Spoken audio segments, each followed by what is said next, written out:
Hello students. तो polity के one liner questions देखते हैं आज। ठीक है, भारत के राष्ट्रपति का निर्वाचन जो निर्वाचक मंडल होता है वो किसके द्वारा किया जाता है चुनाव, तो जिसमें शामिल होते हैं। ठीक है, तो ये काफ़ी इंपॉर्टेंट क्वेश्चन है कि राष्ट्रपति को कौन चुनता है। तो देख लेते हैं, संसद के निर्वाचित सदस्य, तो यानी लोकसभा और राज्यसभा के वो सदस्य जो चुने हुए हैं जनता के द्वारा। ठीक है, इसमें ध्यान रखना है मनोनीत सदस्य नहीं आएंगे। इसके अलावा राज्य विधानसभाओं के भी निर्वाचित सदस्य, तो राज्य विधानसभा के निर्वाचित और संसद के निर्वाचित सदस्य मतदान करते हैं, फिर राष्ट्रपति का चुनाव होता है। ठीक है, अगला है लोक कल्याणकारी राज्य की अवधारणा किसमें निहित है, तो ये जो नीति निर्देशक तत्व हैं उसके अंदर निहित होती है, जो अनुच्छेद 36 से 51 में वर्णित है। अगला है राष्ट्रीय योजना आयोग का गठन किस वर्ष हुआ था, तो ये 1950 में हुआ था और अब योजना आयोग समाप्त हो चुका है। ठीक है, तो 1 जनवरी 2015 से नीति आयोग ने योजना आयोग का स्थान ले लिया है। नेक्स्ट है संघ क्षेत्रों का प्रशासन कौन करता है, तो ये जो है भारत के राष्ट्रपति द्वारा किया जाता है। फिर है संघीय मंत्री परिषद किसके प्रति उत्तरदायी है, तो ये प्रश्न देखो बार बार आता है पॉलिटी में। संघीय मंत्री परिषद या केंद्रीय मंत्री परिषद किसके प्रति उत्तरदायी है, लोकसभा के प्रति उत्तरदायी होती है। तो इसमें ऑप्शन देखो स्पीकर आएगा या राष्ट्रपति आएगा या प्रधानमंत्री आएगा, ठीक है ना। तो लोकसभा सही जवाब होगा।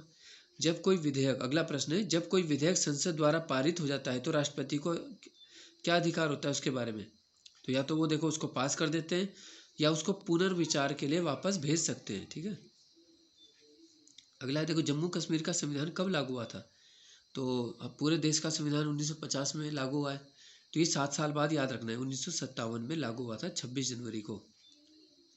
नेक्स्ट है पंचवर्षीय योजनाओं का अनुमोदन पुनरीक्षण कौन करता है, तो ये राष्ट्रीय विकास परिषद है, संस्था 1952 में जो बनी है, एनडीसी। अगला है किस अनुच्छेद में सर्वोच्च न्यायालय के न्यायाधीश, ठीक है, पर महाभियोग का प्रावधान है, तो 124 है अनुच्छेद, ये ध्यान रखेंगे। ठीक है, आगे देखते हैं डॉक्टर भीमराव अंबेडकर का संविधान सभा में निर्वाचन कहाँ से हुआ था, तो अंबेडकर का हुआ था बम्बई से, है ना। फिर है भारत की स्वतंत्रता के समय इंग्लैंड में किसकी सरकार थी, तो देखो ये लेबर पार्टी की थी और प्रधानमंत्री कौन थे उस समय इंग्लैंड के, तो वो थे क्लीमेंट एटली। ठीक है, तो एटली के समय भारत आज़ाद हुआ। नेक्स्ट है संविधान सभा का संवैधानिक सलाहकार किसे नियुक्त किया गया था, तो ये थे डॉक्टर BN राव। तो ये क्वेश्चन हमने अभी टेस्ट में भी दिया था संडे को, BN राव। अगला है भारत सरकार में सर्वोच्च शासकीय अधिकारी कौन होता है, तो शासकीय अधिकारियों में सर्वोच्च मंत्रिमंडलीय सचिव कहते हैं, ये सबसे बड़ा अधिकारी होता है। अगला है भारतीय संविधान में मौलिक कर्तव्य का विचार कहाँ से आया, तो ये सोवियत संघ के संविधान से लिया गया है और 42वें संविधान संशोधन 1976 द्वारा इसको, ठीक है, शामिल किया गया है। ठीक है, और पहले 10 कर्तव्य थे, वर्तमान में 11 मौलिक कर्तव्य हैं, ध्यान रखेंगे।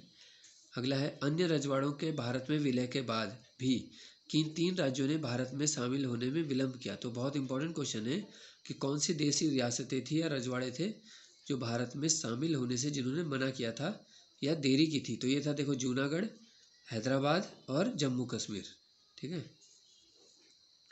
अगला है संविधान की प्रस्तावना में एकता, अखंडता और समाजवादी पंथ निरपेक्षता शब्द कब जोड़े गए, तो ये 42वां संविधान संशोधन 1976 के द्वारा। ठीक है, अगला है प्रेस की आज़ादी की व्यवस्था जो है ये संविधान में मूल रूप से नहीं थी, तो किस अनुच्छेद में रखा गया इसको फिर, तो ये 19A के अंतर्गत रख दिया गया है इसको।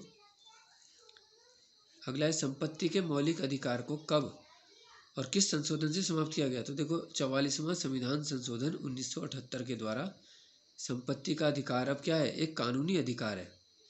ठीक है, पहले क्या था, एक मौलिक अधिकार था।